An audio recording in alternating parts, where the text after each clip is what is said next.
kita bertemu lagi anak-anak 10 MIA 1 ataupun 10 MIA 2. Saya Ibu Lenta Juniarti Malau akan mencoba menjelaskan unsur-unsur kebahasaan yang terdapat pada laporan hasil observasi.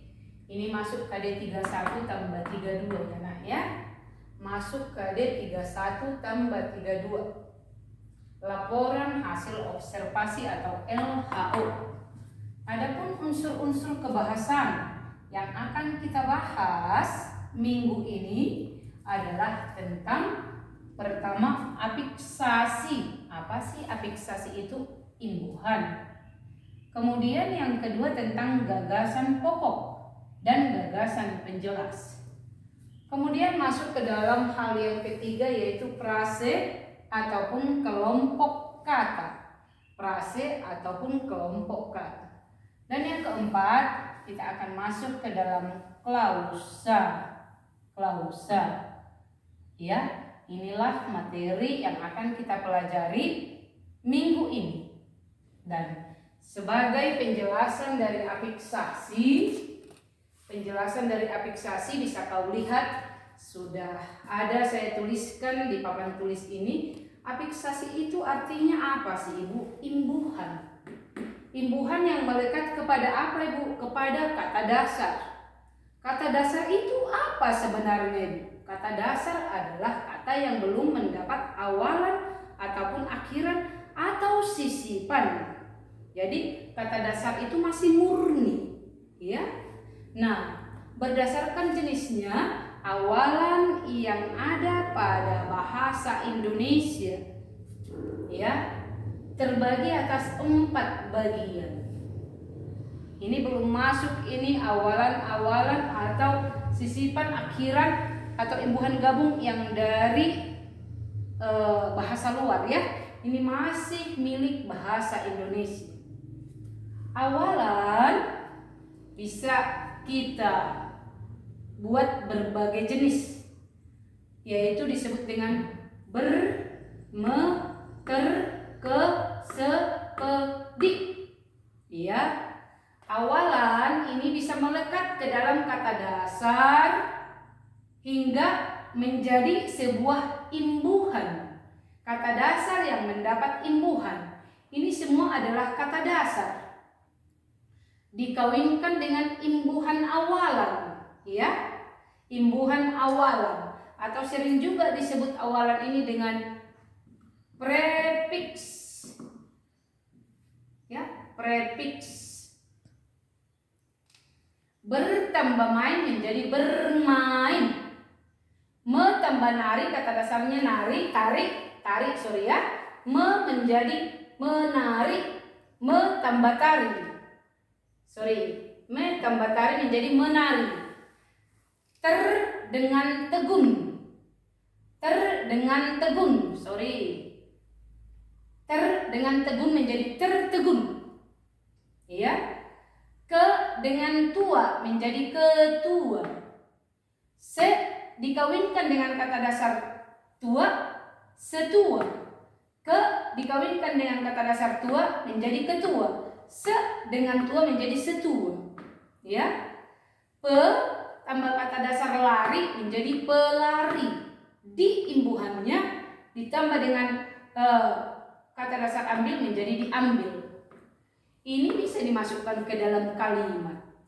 Contohnya Ibu ambil satu contoh kata yang sudah mendapat awalan ini. Contoh ketua. Ketua kelas 10 MIA 1 belum ada. Diambil. Barang itu diambil paksa oleh saudaranya. Jadi ini masing-masing bisa kita buat ke dalam kalimat. Inilah kata dasar yang mendapat awalan, mudahnya ini. Kemudian yang kedua, afiksasi yang kedua, kata imbuhan yang kedua yaitu sisipan. Sisipan ya. Sisipan ini adalah kata dasar yang melekat atau mendapat imbuhan di tengah. Contoh kata dasarnya getar. Masuklah el di tengah. Getar masuk el. Getar menjadi geletar. Getar menjadi geletar. Inilah yang disebut dengan sisipan. Masuk el. Ya. M. Guru kata dasarnya. Kita buat menjadi kata yang mendapat imbuhan menjadi gemuruh. M-nya masuk di sini. Inilah yang disebut sisipan. R. Mau kita masukkan R ini di tengah. Gigi kata dasarnya. Kita masukkan R-nya di tengah. Gerigi. Ingat ya. Nah, antara kata dasar dengan kata imbuhannya tidak boleh beda jauh. Pengertiannya tetap masih pengertian awal kata dasar. Getar dengan geletar sama artinya. Guru dengan gemuruh sama artinya. Gigi dengan gerigi sama artinya. Gigi gergaji, gerigi gergaji sama. Tidak boleh berbeda jauh. Kalau berbeda jauh berarti itu bukan sisipan. Ya. Sekarang kita masuk ke dalam yang ketiga. Akhiran. Akhiran. Akhiran ini disebut dengan i, kan, an. Contoh, ya, sayang menjadi sayang. Ini contohkan. Makan, berikan, kan, makankan. Kemudian an, ya, an. Kita berikan contoh kata dasarnya masuk. Masuk. Tambah an menjadi masukan. Ini masuk. Itulah yang disebut dengan akhiran, ya. Inilah yang disebut dengan akhiran. Kemudian masuk ke dalam imbuhan gabung. Imbuhan gabung. Imbuhan gabung itu adalah imbuhan yang melekat ke awal dan di akhir. Imbuhan gabungnya, imbuhan gabung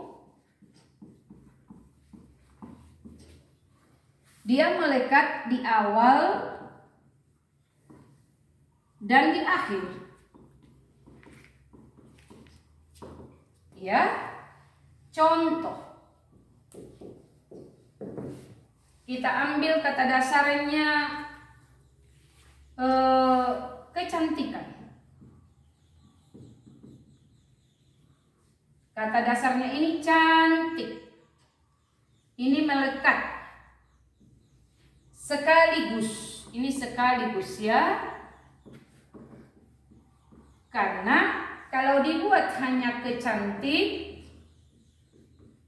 kecantik tidak ada artinya ini. Salah ini, salah. Ya, salah. Kalau dibuat cantikan,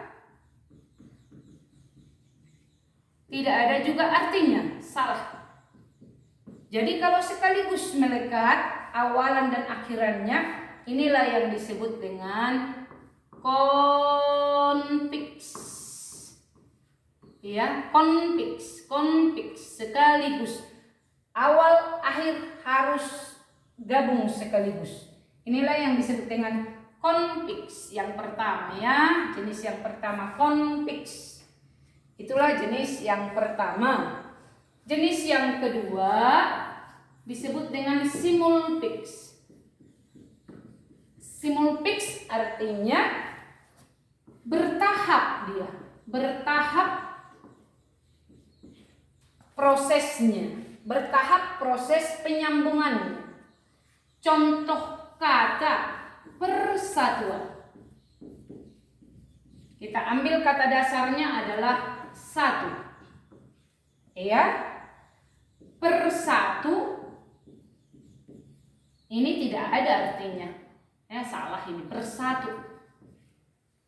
Satuan ini ada artinya. Berarti ini satu tahap dia berfungsi. Satu tahap berfungsi. Itulah yang disebut dengan simulfiks. ya, simul